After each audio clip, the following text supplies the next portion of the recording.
अगर मैं ये कहूं कि मार्वल फैंटास्टिक फोर से अपना कमबैक कर चुका है तो क्या तुम मेरी बात से सहमत होगे? अगर तुम्हारा जवाब है हाँ तो वेलकम टू द क्लब, और अगर तुम्हारा जवाब है ना तो तुम्हें मिलेगी उर्फी जावेद से बोटॉक्स टिप्स की 3 मास्टर क्लास, वो भी एकदम फ्री। क्योंकि अगर तुम्हें ये मूवी पसंद नहीं आई ना तो मुझे नहीं पता कि तुम मार्वल से अब क्या एक्सपेक्ट कर रहे हो, क्योंकि मुझसे पूछो तो मूवी वॉज रियली गुड। तो आओ यार, ट्रेडिशनल रिव्यू छोड़कर हम कुछ ऐसे मोमेंट्स की बात करते हैं जो फैंटास्टिक फोर को सही में फैंटास्टिक बनाते हैं। ये वीडियो टाइम पर रिव्यू ना डालने की हरामखोरी को छुपाने के लिए नहीं बनाई है, तो ज्यादा दिमाग मत चलाओ तुम लोग। तो मूवी स्टार्ट होती है विद अ रिकैप कि फैंटास्टिक फोर को अपनी पावर्स कैसे मिली और वो अपनी दुनिया के इकलौते रखवाले हैं, यानी कि तुम इन्हें इनके यूनिवर्स का एवेंजर समझ सकते हो। वो अलग बात है कि इन सबके लिए थॉर अकेला ही काफी है। खैर, इतना सच ना बोलते हुए मूवी में आगे आती है मेरी शैलाबेल एस सिल्वर सर्फर, और यहाँ बनता है हमारा पहला मूवमेंट जिसमें जब वो आती है ना तब तुम उसका भौकाल समझ सकते हो, क्योंकि वो आई है अर्थ को मार्क करने के लिए एस गैलेक्टस का नेक्स्ट टारगेट। और लिटरली ये कहकर बंदी ऐसे भाग जाती जैसे उसके बाप ने हमसे कोई उधार लिया हो और हम वापस ना मांग लें। पर जॉनी स्टॉर्म कहाँ रुकने वाला था, वो पीछा करता है और उसका स्केटबोर्ड पकड़ लेता है। कॉर्पोरेट में होता ना बेटा तो पॉश लग गया होता अब तक। अब यहाँ शैलाबेल चाहती तो हमारे लौंडे को चुटकियों में मसल सकती थी, पर वो उस पर रहम कर देती है। नेक्स्ट अगर एक भौकाली मूवमेंट की बात करें तो वो तब आता है जब फैंटास्टिक फोर जाते हैं गैलेक्टस को ढूंढने और उससे नेगोशिएट करने, पर नेगोशिएशन उन पर ही भारी पड़ जाता है और जान बचाकर भागते भागते उनके पीछे पड़ जाती है शैलाबेल। और ये जो चेजिंग सीन है ना सही में बहुत प्यारा बनाया है जिसने भी बनाया है। यहाँ पूरा थिएटर इतना सीरियस होकर मूवी को देख रहा था ना, जिसके बारे में मैं तुम्हें क्या ही बताऊं। और फिर वो न्यूट्रॉन स्टार वाला सीन देखकर तो मैं लिटरली ये सोच रहा था कि ये सारे क्रिएटिव साला बनाता कौन है, क्योंकि तुम और मैं अपने जीवन काल में कभी भी कोई न्यूट्रॉन स्टार को नहीं विटनेस करने वाले। और साइंटिफिक वर्ल्ड में भी इक्वेशन और एजम्पशंस के बेसिस पर ही एक हाइपोथेटिकल फिगर बनाई जाती है, पर सही कहूं तो उसका इतना अच्छा और रियलिस्टिक पोर्ट्रे करना एक सैल्यूट डिजर्व करता है। एंड यहाँ आई बिलीव कि मूवी ने अपनी पीक को टच कर लिया था, जहां जब सिल्वर सर्फर को फैंटास्टिक फोर न्यूट्रॉन स्टार में फंसा गए थे। फिर हमें मूवी में फैंटास्टिक फोर का डिलेमा दिखाया जाता है, जहां वो अपने बच्चे और अपने प्लेनेट के बीच में किसी भी एक को चूज नहीं कर सकते,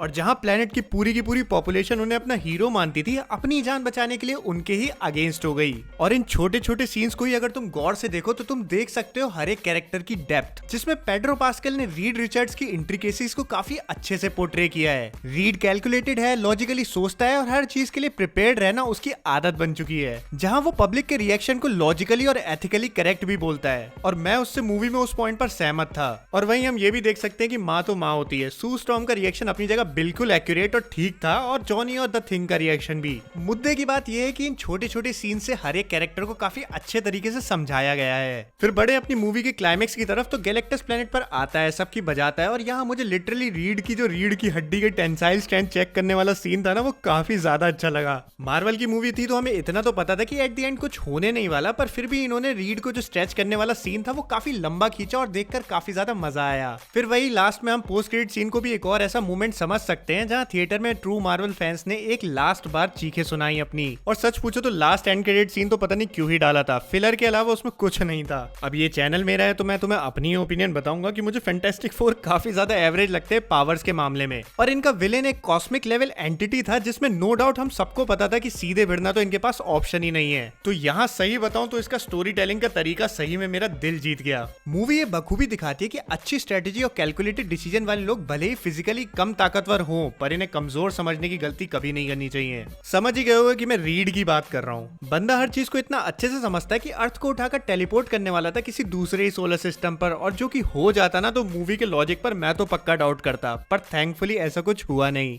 पर यहाँ ये भी समझो कि रीड कोई भगवान नहीं है, उसकी भी अपनी ही लिमिटेशंस हैं, जो कि तुम बखूबी देख सकते हो जब वो गैलेक्टस के शिप को एनालाइज कर रहा था। वो ये बात साफ साफ स्टेट करता है कि गैलेक्टस के शिप का टेक उनके सोलर सिस्टम से भी पुराना है, जिसको समझने का कोई बेस ही नहीं है। उसे भी समझने में एटलीस्ट 10 साल लग जाएंगे। तो यस, मूवी उसकी भी लिमिटेशन दिखाती है, जो कि मुझे काफी ज्यादा अच्छा लगा। तो I believe movie end game के बाद आई कुछ गिनी चुनी मूवीज में से एक है जिसको हम बोल सकते हैं कि जी हाँ, ये है मार्वल की मूवी। बाकी मूवी तुम्हें कैसी लगी मुझे कमेंट सेक्शन में जरूर बताना, मुझे तुम्हारी राय जानकर बहुत ही ज्यादा खुशी होगी। और वीडियो पसंद आई हो तो इसे लाइक करना, शेयर करना अपने दोस्तों के साथ। बाकी तो मैं मिलूंगा तुम्हें अगली वीडियो में, तब तक के लिए होती है फिर।